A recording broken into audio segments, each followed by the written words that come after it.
for a lot of people, life is a conveyor belt. And they're on it, they're moving along, and down. If they look forward, they see a big red button, and they think to themselves, "Oh, the only way off of this conveyor belt is if I smash the red button and it stops, and then I kind of fly off of it." Well, that's pretty extreme, right? I mean, nobody wants to fly off and end up, in a heap somewhere. So, I think part of the answer, part of my personal uh, uh, journey, has been about taking time for myself. So,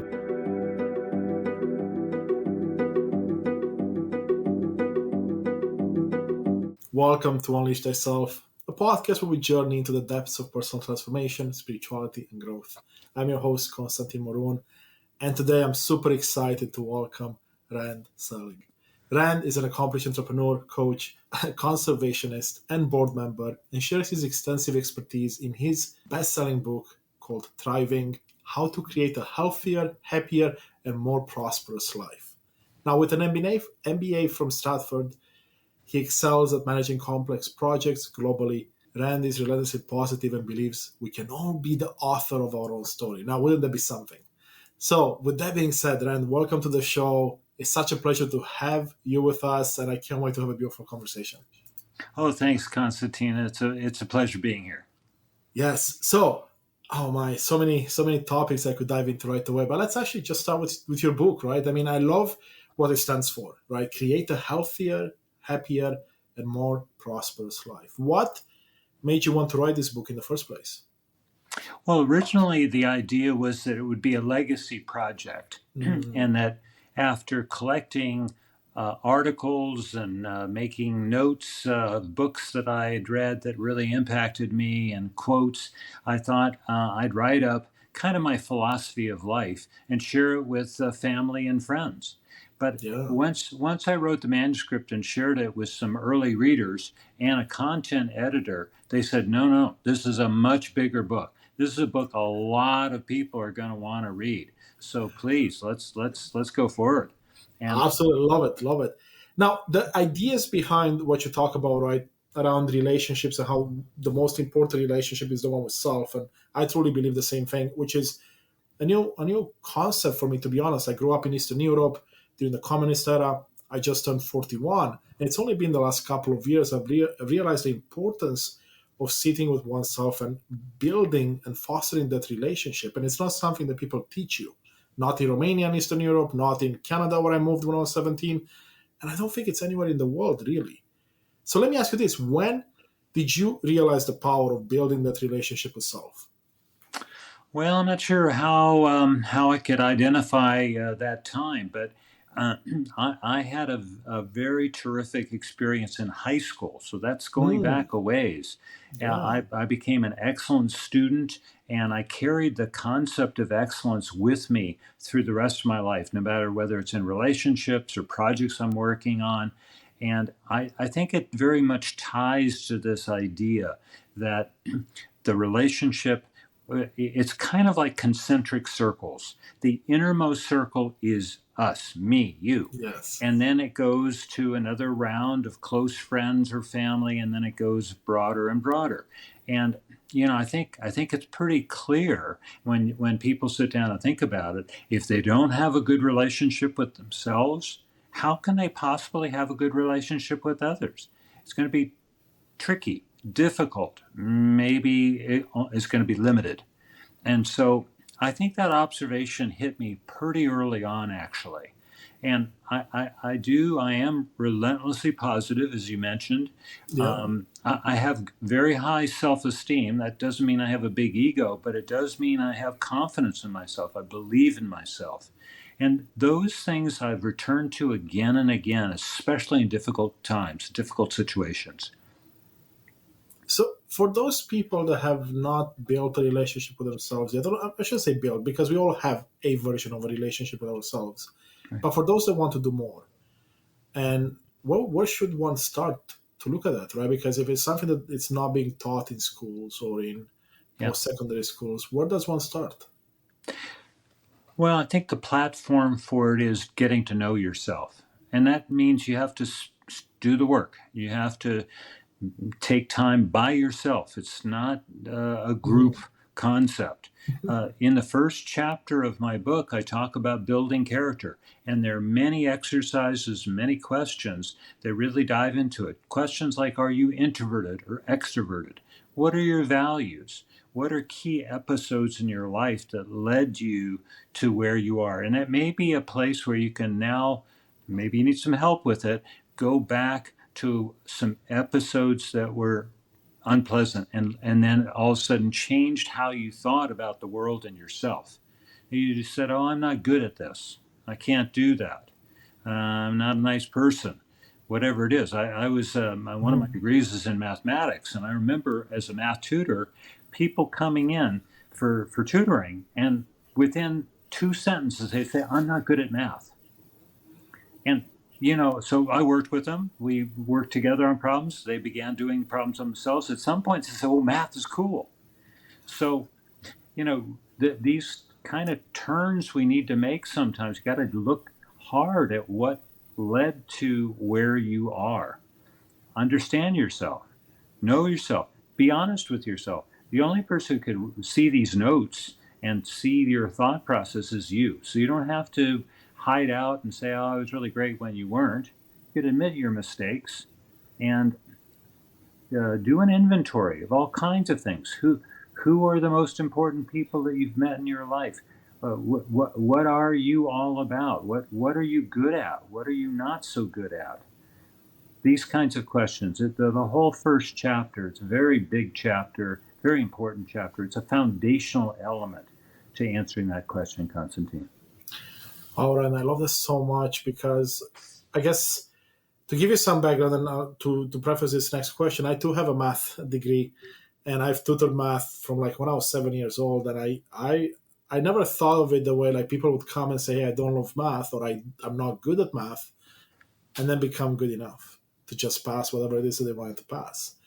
And that's such a beautiful analogy to pretty much everything in life because I grew up with some ideas around not being a creative person because I couldn't draw, I couldn't paint, I couldn't sing, Yeah. whatever I thought creative meant, even though creation is a lot broader than that. And that meant that I lived a lot of my life thinking, you know what, I'm not creative because I was imposing limits on myself based on the Right. stories that Right. someone else put in my mind when I was a younger boy. And it's pretty much what you're talking about, if I'm understanding correctly, which is like, hey, ask questions, question why your belief is the way it is, and can it have a different perspective? Yeah. And that's a journey I've been personally on, and it's so beautiful to remove the layers of the onion, so to speak, and then see how you can change the story of your life by just simply changing your perspective. It's so well said. Entirely right. I talk about three types of emotional health. So this is not, where you're taking medicines or you're seeing a psychiatrist. I'm talking about day-to-day living. And Mm, there are three of these. One of them is to start learning to forgive yourself and others. Another is learning to let go. So the difference between what we control ourselves, and there are four things. We control our attitude, we control the amount of effort we give something, we control our behavior, we control our actions. But then there's all the rest, all the other people that we do not control. So we've got to learn to let go. That's the second thing. But the third one now, I'm talking of specifically to what you were just talking about, is stop self sabotaging. yes. So this is not an issue, fortunately, I face, but I've seen a lot of other people who have. I've mentored a lot of people who are, in one way or another, stopping. They don't even allow themselves to get in the game because they say, "Oh, I'm not creative. I'm not good at math." Whatever they say that immediately limits it. And I actually did have an experience as a kid growing up. I was a little bit chubby. I was not a good runner. I was always kind of the last person to finish on a race. And it made me feel bad. My mom says, "Oh, don't worry about it. You're just not much of an athlete. You're not a good runner." Mm, So that stayed with me until in my late 20s, and I started running. And I actually became quite a good runner. I was running 15, 20 miles a week. I was in great shape. My body mechanics were good. I read a number of books with it. I ran with other people who were very good runners, and they taught me some things. And I began enjoying it, which is so important too. Yes. And so I had that one experience of this voice that wasn't my voice, wasn't me saying I wasn't good, but I accepted the voice that was, in this case, my mother, who told me something I just believed. And I had to reject that. I eventually had to counter that with new evidence. Yes. And what I love about your story is that it's so common. And I mean, I look at my life and I have many of those examples from my caretakers, teachers, mentors. And what's really interesting, because if I break it down from my own perspective, she only wanted the best for you. She wanted you to feel better. So Right. she's like, okay, well, I'm going to tell him this. Yeah. So then he feels better about himself. And I look at my life when I started to break down these stories, Yeah. very few of them is because someone wanted something bad for you. They all wanted the best, whatever Right. they thought the best was in the moment. Maybe the stories they were told when they were young. Well, that's right. And, there is this psychological concept of projection Yes. where some person is has that problem, so they say, well, you have that same problem. They're not a good athlete, so they see you struggling, you're not an athlete, you're not creative, because maybe they're not creative. So this idea, you have to be very clear about this. And as I say, you can create your own new evidence. This is being the author of your own story. Yes. I love that. The author of your own story.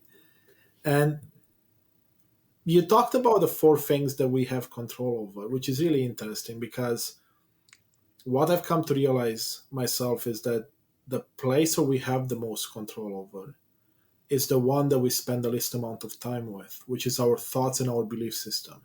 Yeah. Because in my case, the way I see it is thoughts and beliefs trigger emotions and feelings. And there's a beautiful cycle there that, certain emotions trigger more thoughts and beliefs. And then actions happen from that. And I looked at my life, and even when I knew my action wasn't necessarily the best, I didn't feel like I had as much control over it in the moment. So I Yeah. always had to bring it back to my thoughts and beliefs, like what triggered me to go down the path to take the action that I did. I'm curious to see if you can dive a bit deeper into those areas of what we can control and what you have found to be kind of the best return for investment in terms of like where you spend your time looking to learn to better control yourself. I think in my walk through life, I've seen some people who are very disciplined, and they when they commit to something, they can do it. But that takes work, and it takes a certain Mm-hmm. kind of a steeliness. Other people don't seem to have that. And it's no matter how much talking you do, encouragement, enthusiasm, they just still kind of might not get there. So I'm not entirely sure what all the answers are. I think it's a very personal kind of thing where Yeah. people, I had a boss one time.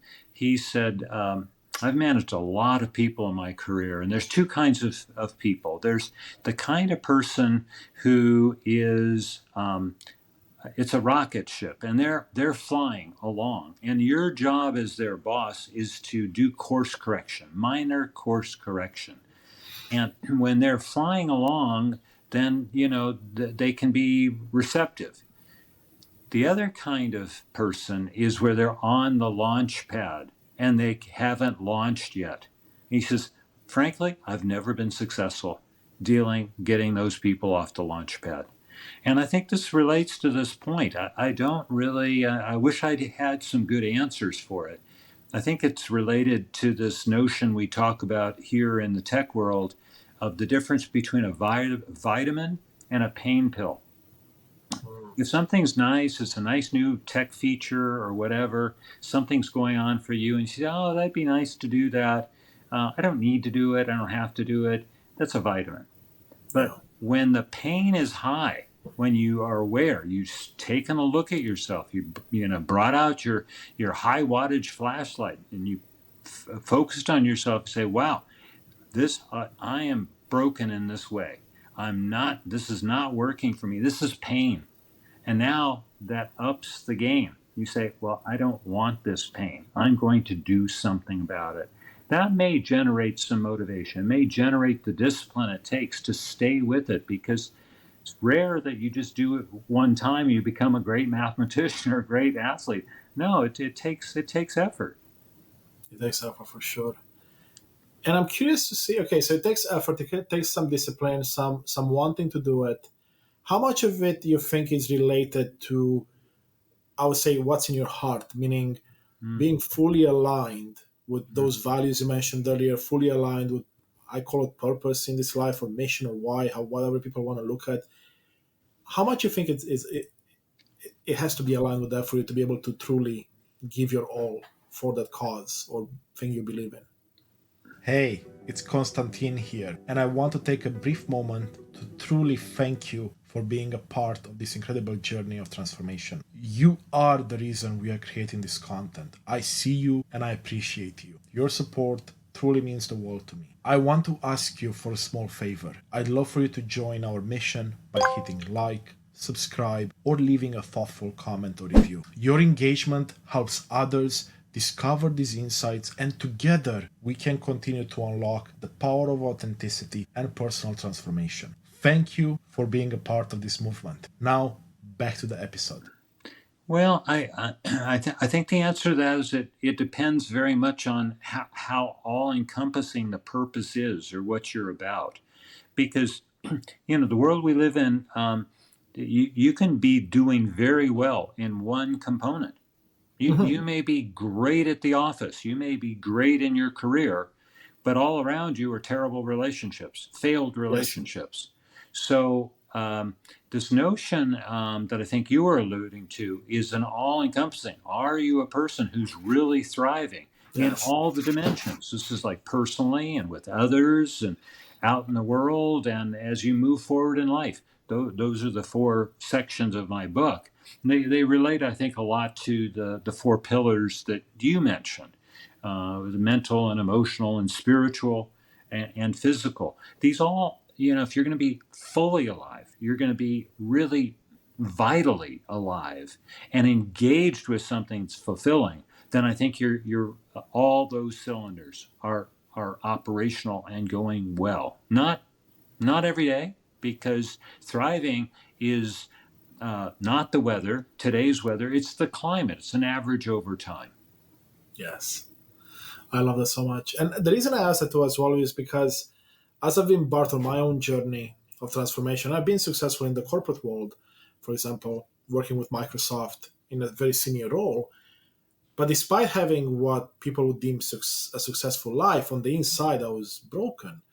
There was little joy, there was little fulfillment, despite the success that was seen from the other side, like the shiny toys, the family, the vacations, you name it. And that got me questioning myself a lot. And it's like, well, I did what everyone else told me to do. Why am I not happy? Yeah. And that's really why for me, it came down to an alignment with purpose and looking at it from a point of view of a holistic approach where you bring harmony across all areas of life. Because what's the point of having a successful career if everything else falls apart around you and you can't enjoy it? Yes. Right? Or the Yes. other way around, what's the purpose of having a beautiful family life if you are struggling to keep the lights on? Right. Right. Well, this is an enormous theme in the Western world, and I think increasingly around the world, is that people are beginning to wake up to the question: is how do I want to define success? Yes. And there's so many messages, and of course it's a big industry. The advertising and media world, wants us to believe that we're economic animals, and that the first and primary decision we're going to make is all about money. Well, I think most people, if you really talk to them with when they don't have to worry about, you know, whatever they say being on a big podcast or something, they'll admit that that's one of the factors for sure. But there are many other factors that they want to take into consideration when they're defining success. I've had clients for decades who were very successful financially. They built up a nice company. They asked me to, and my company, to sell their company. And when we sold the company, we had a lovely closing. It added more to the pile of chips they had in their net worth. That's great. But were they successful? Well, some were, but others, in my view of my definition of success, were not, because failed relationships all around them, Yes. divorces, partners who had left them, employees who were unhappy with them. They were not happy themselves internally. So the relationship that we were talking about, the number one relationship, the most important with themselves, was not going well. They were struggling with some health issues. Why? Because they weren't paying attention. All they were going for was the gold. So when I saw them and I saw what they were about, it really made me stop and think, wait a minute, what is your definition of success? And each of us needs to answer that question for ourselves. Once you answer for yourself, then you need to talk to, if you have a partner, either a business partner or a life partner, need to have that serious conversation about that, because alignment counts for a lot. It gives you the support you need. It allows more of the success to flow because you're working on it together then. Yeah, I love what you're talking about so much, because one of the things I've realized on my journey as well now is that everyone has a definition for everything, right? And we're so easy to catch on to the definitions of others, Yeah. Yeah. for success, for abundance, for wealth, for prosperity, whichever word we want to throw in there. And it really is all about finding our own definition. And funny enough, Rand, about, I don't know, 4 or 5 months ago, I partnered up with a group out of the States to start offering essentially a path to what I call calm success for people. Mm. Like, Mm. because success in my life, at least in my corporate life, and I've seen it all around me, the people I've got a chance to work with, comes with a form of chaos. Because you Mm. got to put in the hard work. That's what they say, right? You got to work the 60 hours. You got to do all of this. It feels chaotic when you stop and think about it. It's like, I don't have time for myself. And if I do, I'm going to look for an escape so I can forget about the 60 hours I put into work and go through all of that. And I had an event I ran about a month ago, called Calm Success Live. And I had people come from all walks of life, right? Corporate entrepreneurs, athletes, healthcare. And this was the theme that kept coming up as I would do. It was a 4-hour masterclass, and some people had awakenings, some people had breakthroughs, some people had, just breaking down and crying because they're like, oh my, I've lived all my life with the definition of someone else for success. And it's all about how do we take a step back and go in our heart and find the answer. And it's not easy on the surface, but it's probably the best thing you can do for yourself, hands down. Well, I think I like what you just said. I think for a lot of people, life is a conveyor belt, and they're on it. They're moving along, and down. If they look forward, they see a big red button, and they think to themselves, "Oh, the only way off of this conveyor belt is if I smash the red button and it stops, and then I kind of fly off of it." Well, that's pretty extreme, right? I mean, nobody wants to fly off and end up, in a heap somewhere. So, I think part of the answer, part of my personal uh, uh, journey, has been about taking time for myself. So it helps that I'm technically an introvert. I do my best thinking by myself. I like solitude. I'm very social too. So a lot of people are a little confused about what an introvert really is. And in my book, in that first chapter, I talk about this you can test. You can test and take a very simple, very quick test.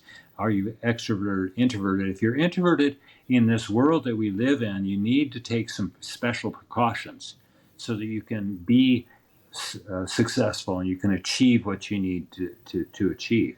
But taking time off every week. So, my rule, which I've brought into my family, is we have one day off a week. Doesn't matter how busy we are. We don't care whether you have a big exam coming up on Monday morning or a big presentation. You're going to take the day off. What happens is that you recharge, and your brain doesn't stop. You're in the background, you're kind of working on it, but you're Mhm. not fully engaged with it. I say, don't go shopping. Don't go do social media. Don't go on the internet. You have yummy food, dance around, listen to great music, be with friends. All of those things. Go for a hike. Yeah, be in These nature. That's a Be big in one. nature. Huge.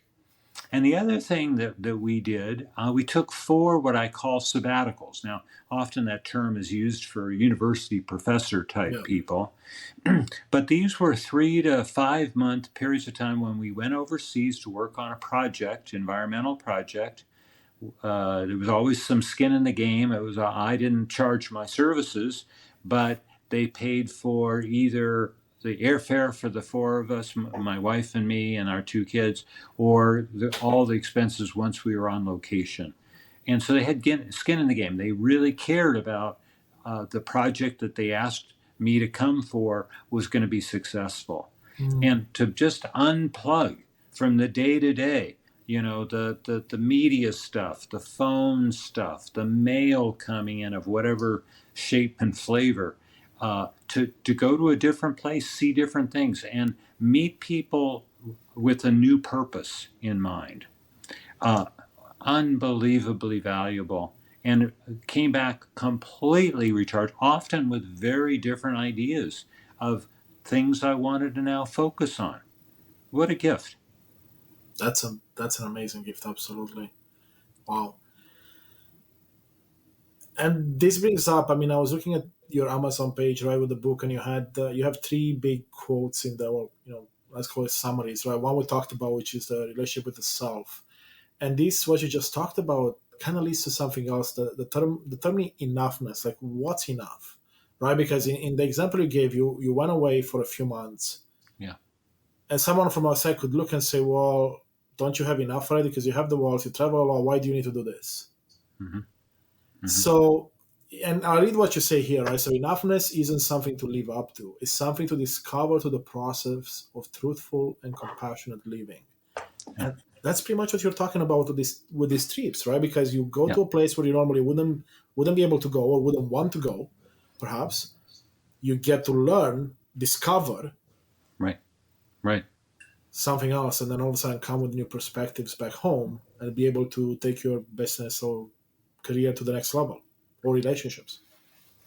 There was all of that was surrounded by something else really important, which is purpose. So there was a purpose in doing those projects. That I decided in talking to the host, whoever ran the project, that this was important. That they would not be able to do it without my assistance.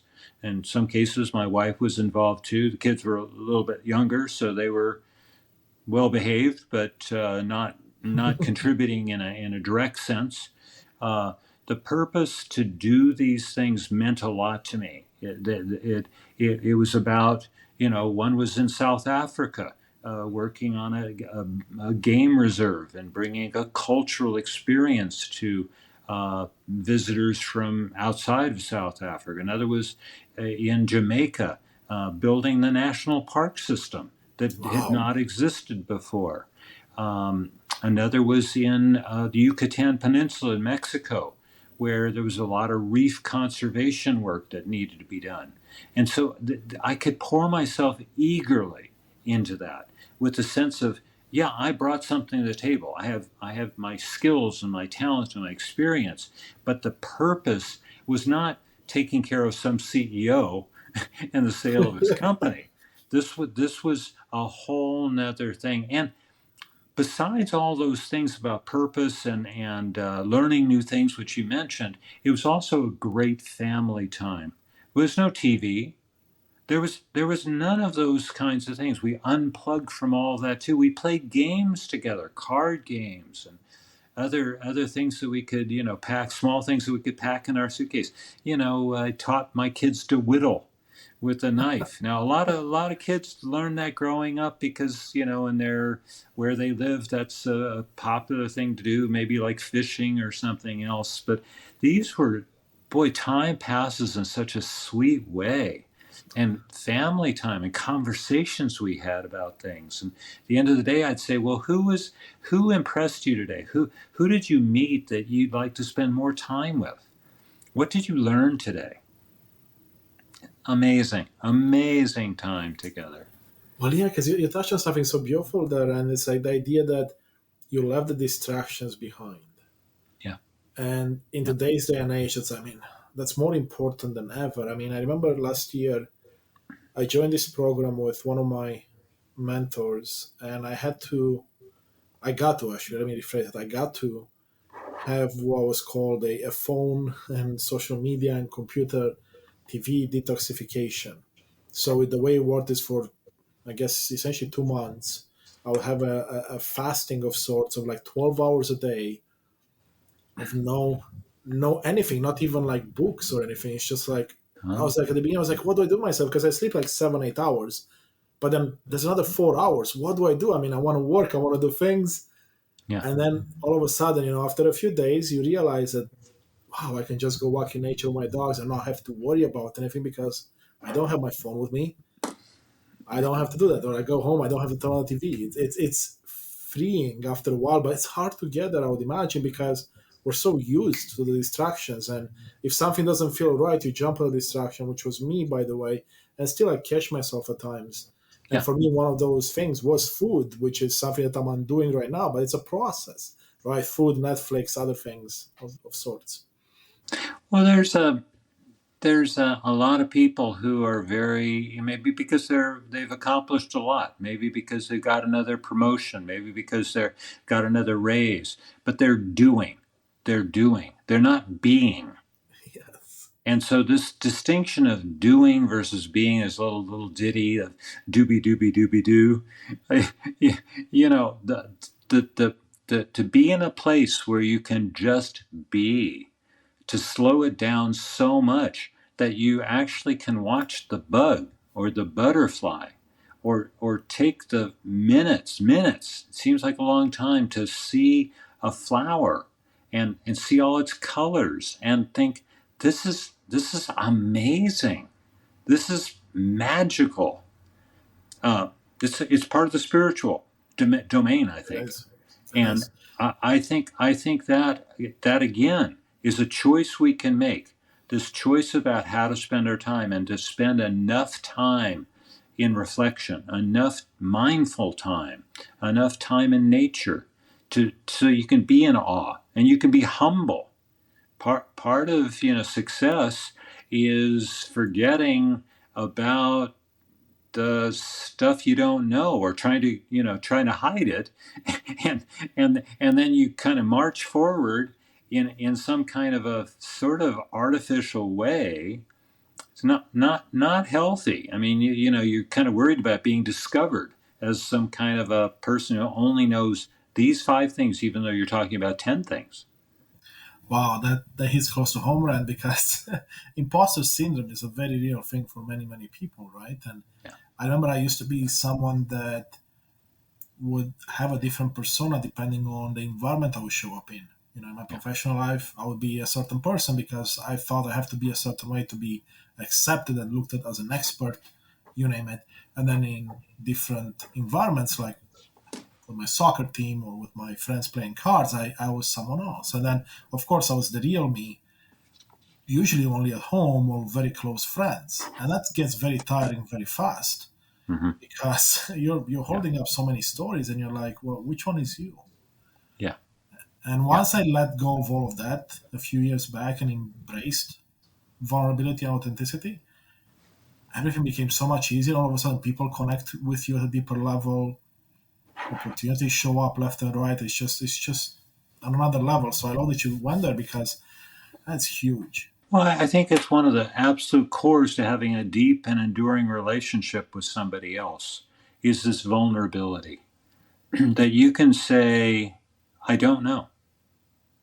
I've done that many times. I'm a very accomplished investment banker, but I've gone to clients and said, I'm not sure what the answer is here.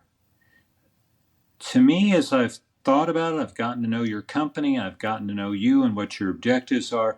There are three, maybe four options here, and I can't say that I know for sure which one is going to be the best.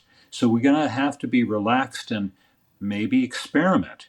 And maybe just go so far before we realize this is the wrong avenue. This is a wrong path for us. But to say I know what I'm doing and I'm getting paid a big fee, that'd be disingenuous and not fair to my client who is tried to do something, has trusted me. So being vulnerable to say I don't know, to say here's something about my story that I've not shared with you before. This might be more in the personal domain, and I need your advice. I need your help. Do you have anything you can share with me? I woke up, this was about 15 years ago, thinking, wow, the life I've built for myself is fantastic. What could make it better? And I instantly said, a few more really deep relationships. So I Yes. said, whoa, okay. So then I looked through my list of friends, people I'd known for a long time, and I picked 6. They happen to be all males, and I said I'm going to go to them, and I'm going to talk to them very differently. They probably see me as this very successful, strong guy, but I'm going to talk to them with my heart. I'm going to tell them that I'm unsure of some stuff or I'm struggling with something and see if they have anything they can help me with. And I said to myself also, it's possible that it might not move the needle with one or more of them. I don't think anybody's going to vote me off the island. I don't think anybody's going to say, this guy's lived in California, he's a fruit, he's turned to a flake. I don't think any of that. And it turned out that 5 out of 6 became much closer friends. They began telling me stories and Yes. asking me questions that I know they would never have done before. And it just ratcheted up the relationship into fantastic ways. And that was me being vulnerable. And the return on the investment on taking that risk was stellar. Delighted. It's so beautiful to hear that, and then it's funny because you say the risk there, but the way I look at it, there was no risk to begin with, because if they would have said all those negative things, or they would have shown the true colors, and you'll be like, well, I'm better off anyway. Very good. So there Very is good. nothing. Yes. What I love about what you just said as well is the fact that by you becoming vulnerable, you gave them permission to do the same thing, and that's what some people just need sometimes, just to see that they're not alone in thinking a certain way. And if they see you do something, it's like, oh, they have permission to do it as well. And we see it in society with the negative stuff as well. I mean, I remember when I was a kid, when I saw someone do something bad, I was more inclined to do it myself, and vice versa, right? So we see it in all areas of life. I think the word you use, permission, is such a big word. Such a big word. It's permission with somebody else to maybe say or do something or make a mistake. And the same for yourself. Permission to experiment, permission to get it wrong. The permission that you give yourself just infuses you, I think, with life. It does. Permission. It does. It does. And that's part of the first thing that we talked about, which is that idea of relationship with self and fostering that. Yeah. Because for me, that's what it really was at the beginning. It's like, how do I give myself permission to be wrong, to not know it all, to put myself out there, and then if people turn against me or walk out of my life, I'll be okay with it. And it was scary because when I started the podcast, I was still carrying on a couple of masks. I'm like, oh, but I can't really do that, and I can't really say that.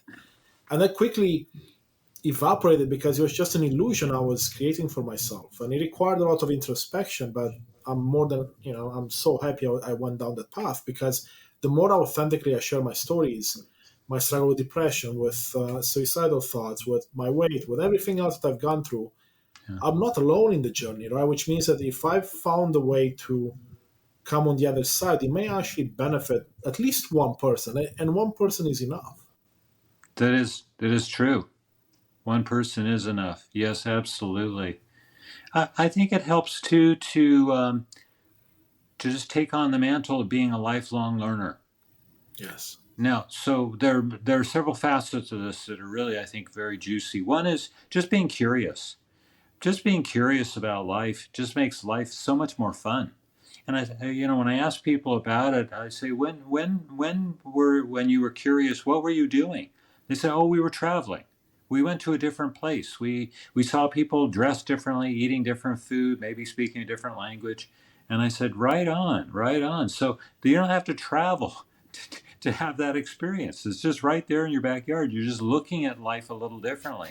You're asking questions.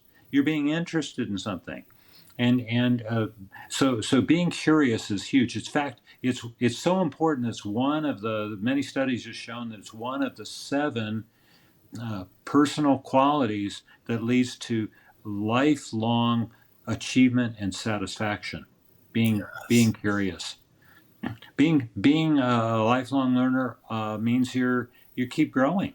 You keep on discovering new things, and there's a side benefit. I think it's a big bonus that when you're curious, you can also set aside judgment, which can be really important in conflict resolution. So instead of getting right in, sort of mano a mano, disagreeing with somebody, and maybe it's somebody you consider a friend, and they have a point of view about something you just do not share. Oh, it just you almost can't even listen to it, right? It's the world we're living in now. So Yes. instead of getting into a debate mode, which is like I'm right and you're wrong, you get curious and you say, "Hey, I don't, I have not thought that way, but I'm curious. Tell me more. How did you get to that place?" And you don't even after the conversation, or you don't have to change your view. You don't have to, say, "Oh, that person's terrific, and I didn't realize it before." But in the process of having that way of being engaged in something you disagree with, the conflict changes enormously. You could risk destroying the relationship, and instead you give them permission to say what it is that they're doing and how they came to that place. I smile here so much, Ram, because that's literally the conversation I had with someone I'm mentoring in my corporate life, someone in a very senior role. And we're talking about that, about a situation where things got escalated between them and someone else. And it got, to, let's call it, raised pitch and other ways in which, people try to get one over each other in a professional way.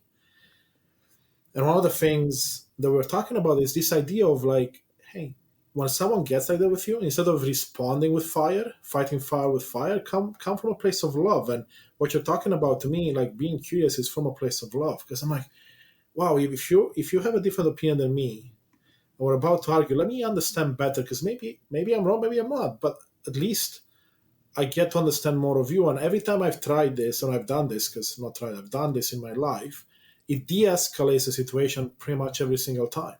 Because you're no longer putting fuel on the fire. Now, if you Yes. fight fire with fire, you know what happens. So right. I love that you brought love into this. For a lot of people, love is this romantic thing. It's a very personal, private thing. It's Mhm. like, Valentine's Day with chocolate and roses and that kind of stuff. And if you have that in your life, I'm happy for you. I feel fortunate I have that in my life.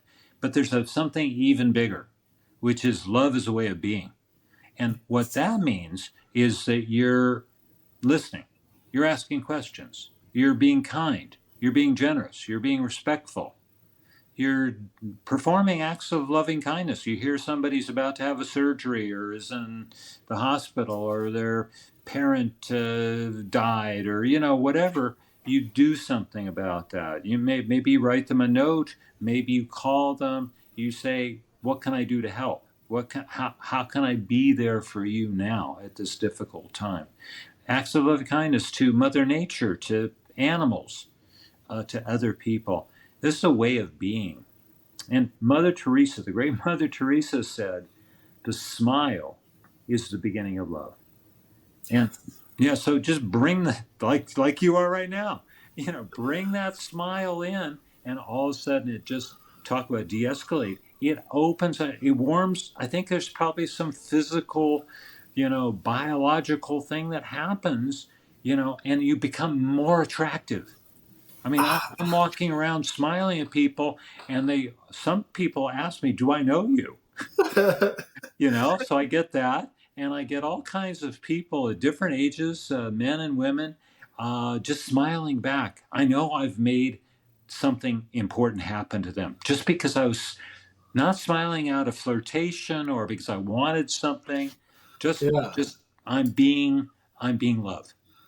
And I love that so much, man. You're absolutely right. It's funny. I literally just posted a LinkedIn message today, and it was on the power of a smile. Because I read quite a bit of research on this. And there was this neurologist, Dr. Isha Gupta, and he found that essentially smiling triggers, like you said, this reaction within us, a chemical reaction in our brain that releases hormones like dopamine and serotonin, which is the good feel hormones, right? And it also reduces stress and improves mood. But they've also found that essentially it's contagious, right? You smile, and of Right. course, it makes you feel better, but like the example you gave, others will feel it and Yeah. will connect with it. And I mean, there's a lot of research now coming out that, for example, the stress hormones, right? Like if you and I work in a cubicle together, if I'm stressed, I'm releasing hormones, right? There's going to be a lot of cortisol and other hormones. And even though they're in my body, they actually affect up to like something like 6 feet away from you, Yeah. Yeah. which means that the person around Yeah. you physically will Yeah. feel the stress, and then without even realizing, they become stressed themselves. That's why, like, you hear leaders a lot is like, oh, I'm not going to put my team under stress, I'm going to keep it all myself, and then they call a team meeting, and then everyone leaves the room stressed, even though they try to protect them, right? So there's a lot of fascinating stuff coming out, and it all boils down to what you just said, the word love, and what it really means for everyone. Like it's a state of being, it's a choice, because you talked about being more positive, right? That's how I'm seeing it as well. It's like, do I choose to come from a place of fear?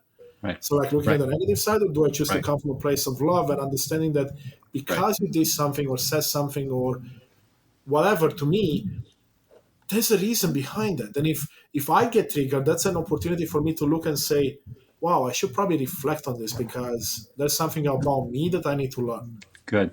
Good. Yeah. Well, I'm just beginning to do the narrating of my own book. So the audiobook of my book Thriving will be coming out this summer, and there are a lot of people who said I can't wait because that's how I read a book. I listen to it. That's what I was looking before you jumped on. I'm like, I want to get your book, but I have so many books in paper form, and I'm like, I would go on a walk and I would listen. So I'm happy you said that. I'll Well, still well, read the book, but I'll listen to it too now. so I've gotten some good advice because everything I'm doing with this book I'm doing is the best quality I know how. And people have said when you do the audio, you're in the theater of the mind. So if there's something happy, smile when you're saying it. If you're Yes. talking about some other emotional thing or a person, think of that person, imagine them in your mind, and the listener will get that in a different way. They'll connect with it even more powerfully. And as soon as I heard that, I said, of course, that's the way it works. So I got to slow it down.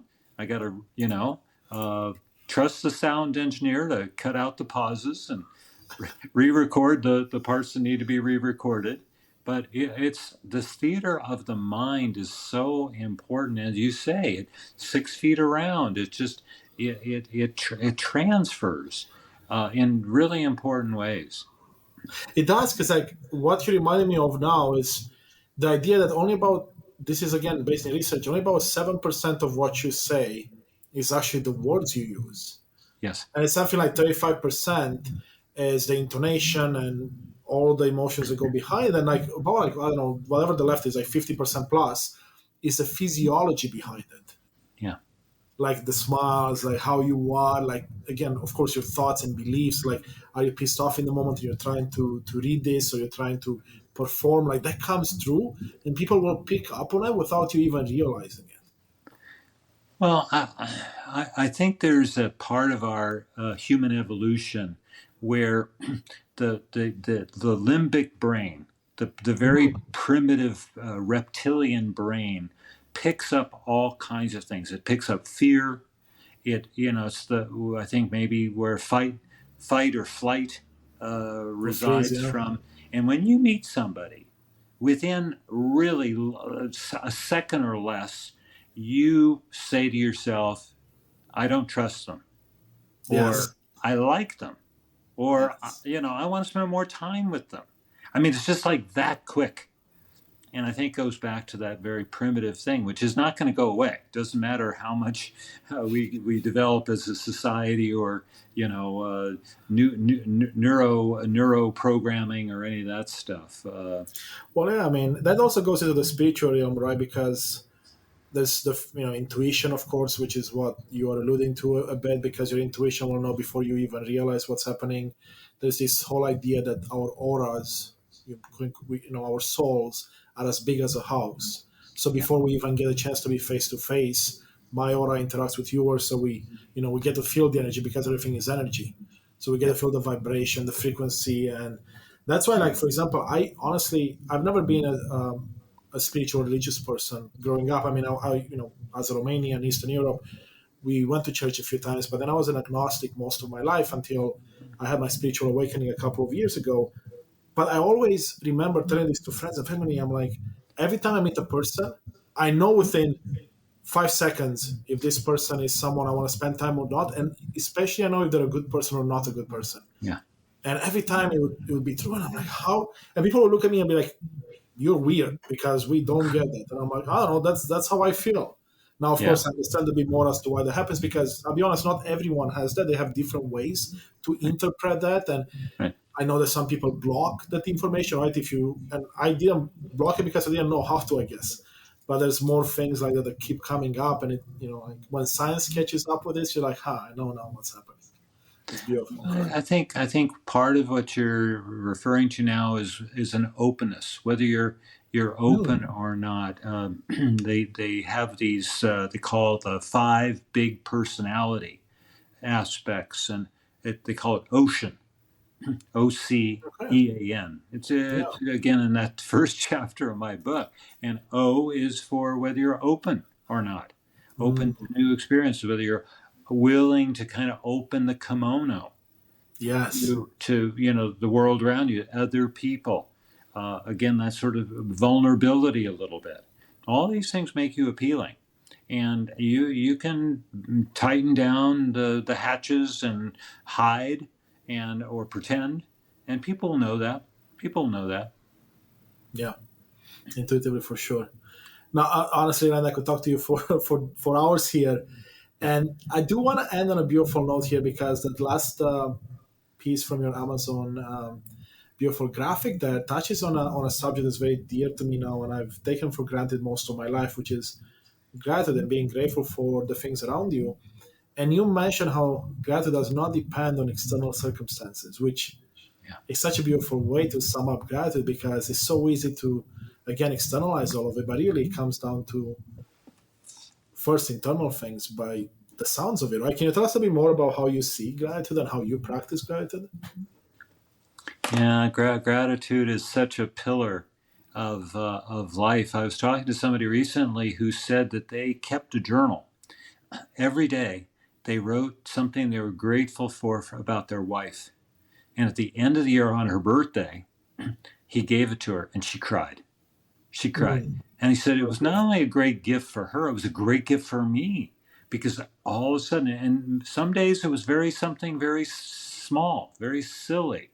I saw her do something, fold the clothes, whatever she did, and I just saw her, and it opened this element to the relationship he had with himself and her, and it's this gratitude magnified. Gratitude is enormous, and I think it can be a habit. It's a choice. We can look around at any time and say, look, there are 10 things that were bad that happened today, or that are going on right now in my life, and you know what? There's this one thing I'm really grateful for. I'm really grateful for whatever, and whatever you focus on is more of what will happen. So that's Exactly. really important. And there's a great quote. I have a lot of quotes in my book. The struggle ends when gratitude begins. Right? Powerful. Powerful. Very, very important stuff. Very important. I mean, you think about people who are struggling in some way or another, and you think, well, where are they in their head? Where are they in their heart? You know, could they spend more time focusing on things they're grateful for? And would that then make the struggle less or maybe even go away? Yes, absolutely. And I mean, wow, the example you gave from your friend and where we had a conversation was so powerful because, I mean, I say from my end, I used to take things for granted so much.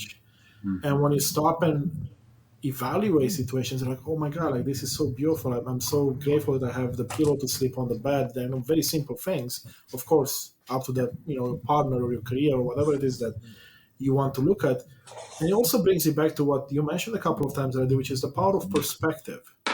Because the way I look at it now, and I work with my clients on this a lot, is you can go through life and things will happen to you. That's how most of us run life. It's like, okay, someone cut me off in traffic, that happened to me, and I've been late because of them. Or, there was an accident that happened to me, I didn't make it in time to the gate. Or you can shift the perspective and look at things happening for you. And the question is, if you do that for everything in life, like you can obviously, if you haven't done this before, what I always say is start with something small that happened in your life that maybe have been negative, and then work your way up to the bigger things. And there will always be positives if you look for the positives, because the negatives are Right. so easy to find Right. because we have a negativity bias as a human being to stay alive. So those will come to you really quickly. But if you focus on the positives, like you said, the power of focus, what you put your focus on, you get more of. And all of a sudden it shifts everything. And then there's a spiritual aspect of it, which is like now you're looking at creation for happening for you. Then the next step is how is this created by you? Like why are you creating Mm. this experience in your life or co-creating, Mm. depending on Mm. how people want to look at it. And then it becomes really powerful because you're like, okay, what's the lesson here? Well, What's I have a very deep and personal experience with this for you versus to you. I have an amazing father, just simply amazing. He's still alive, 102. wow. Yeah, but he's a difficult person. He's a very stubborn person. He's got an enormous caring for other people, but not so much the family. Mm. And for a long time, I really struggled with him. It was like old bull, young bull, kind of duking it out. And finally, I said, he's not going to change. So the change is going to happen because of me. Yes. Okay, so I'm going to take that on. I'm big enough to do that, and I'm going to start looking at him for all the things that I appreciate about him, all the things, the gifts he's given me. So much of who I am is because of him, nobody else. Him, discipline, moral compass, these kinds of things from him. Absolutely. My mother, great things, different set of things. I picked my parents well. But as soon as I made that shift and I began seeing him, began respecting him, no longer fighting with him, no more, went away. So powerful. I didn't I hear love I didn't hear what I wanted to hear, that he was proud of me, he loved me. I didn't hear that. I've never heard that from him. But I made a new father in my mind who said, I wrote a letter to this new FACO father. And I said, wow, what a great weekend we had. We had these amazing conversations. Can't wait to visit again. We had so much fun. So I made a new father. So I now have two fathers. I have the real father who I respect and has given me these gifts. And I have this other father who gives me the things that I did not get from that first father, the real father. So I made it up. I'm powerful. you are. I mean, we are creators after all, Yeah. right? Each and every Yeah. single one of us. And you talk about this, create the life you want. Well, this is really the heart of my book, Thriving, is that we have this enormous power to make these choices of every kind. And the choices we make can be habits. We can reinforce them. We can walk away from things that don't work. ways of defining ourselves. This is back to being the author. Now that I am a published author, I can talk about with some authority. You can delete, you can change, you can abridge a story. You know, a lot of the stuff that people want to talk about with their lives is not interesting to themselves and is not interesting to anybody else. So they can change all that. They have the power to be that author. And then they can, going forward, define themselves and create courses of action, pathways to the future life. This is very powerful authoring that can happen. So it's such a great thing to be alive and vital and thriving that way. It is. And I That's do want marvelous. to come back to the importance of being positive. Again, it's one of these Yes, choices. yes. We're filled in the world with cynicism, and the media is a big industry, and they make money because of negative stuff. They don't make money out of positive stuff. Of course. And what's interesting is studies have shown that being positive adds 8 to 9 years to your life. And imagine the quality of life, not just for those 8, 9 years, the entire life you have. I mean, I've seen it in my life. I'll be honest, Rand. I mean, for the first, I don't know, 38 years of my life, I was like most people with focusing on the negative stuff, less on the gratitude and everything else. And life, I mean, while I had success, it wasn't very pleasant at times, or many times. Once you shift the perspective, you find a lot more beauty in life. I mean, Yeah. literally, I remember I was walking the other day with my dogs on a path that we always walk on, like even 2 times a day. And I mean, this was about a month ago when spring was just coming around the corner here in Canada. And it was, like, I don't know, like 1 o'clock in the afternoon, the sun was shining. I was going by a path with a beautiful river. There was a waterfall from a dam nearby. And I just had to stop because the birds were singing, the trees were budding. And I really literally looked up and said, wow, how blessed I am to be able to walk my dogs on a lunch break, just enjoying nature. And I had to sit on a bench and just be in the moment. And it reminded me the power that holds over us, because it's like nothing else mattered in the moment. Not the meetings I had coming up, not whatever, bills I had to pay the next day. It was just, and that's how my dogs live their life every day. Yeah. So then I always look at them Yeah. and be like, you know what, I need to be more like that. This is so right, and I think this is one of the great things about nature. Whether you're looking at the birds, or listening to the birds, or you're seeing something, they're in the present moment. They may be looking for food, or interested in smelling something, but they're just very present, and yeah, Yeah, yeah. it's a great thing. Well, I mean, it's funny you mentioned the birds because so I'm on the main level here of this townhouse I'm in, and I have big windows pointing out, kind of in front of me here. And there's a deck above from the main floor where the kitchen is. And this year, for the first time, under the deck, a couple of pairs of robins, the bird, nested, and literally I can see them right in front of me here. So I was like thinking, it's like, what a gift, because I get to witness them giving birth to new life. But this morning, as they're nesting, the female is nesting. I kept seeing the male keep coming and bringing her food, and I was like, wow, that's just simply you don't see that. It's like we take things for granted too often, right? And we're like, Yeah, yeah, anyway, that's yeah. um, or Rand. I mean, wow, look at this. We we talked over an hour already. I could talk with you for days. Let's do this. We'll wrap up this one, and then of course, if you're open, we'll bring you back for a part two to go even deeper. That'd be But I great. want to thank you. I want to thank you for just everything, like being vulnerable, being authentic, being sharing this beautiful message, because we need Thank more you. of this in today's world. So thank you, thank you, thank you. It's been a pleasure. My pleasure. It's been a joy speaking with you. It felt like 15 minutes. Thank you so much for joining us on this exploration of personal transformation. Your presence and engagement are at the heart of what we do, and I sincerely appreciate you, your time, and thirst for knowledge, inspiration, and empowerment. Please consider showing your support by hitting like, subscribe, leaving a comment, or writing a review. Your engagement not only fuels our mission, but also helps others discover these insights. For more daily guidance on personal transformation across the mental, emotional, spiritual, and physical realms, be sure to visit our website at unleashthyself.com. You can also find us on Instagram at Unleash Thyself Today, TikTok and YouTube at Unleash Thyself, and there we post daily content designed to inspire and empower you on your journey. If you have any specific thoughts, questions, or feedback, I truly value your input. I would love to hear from you.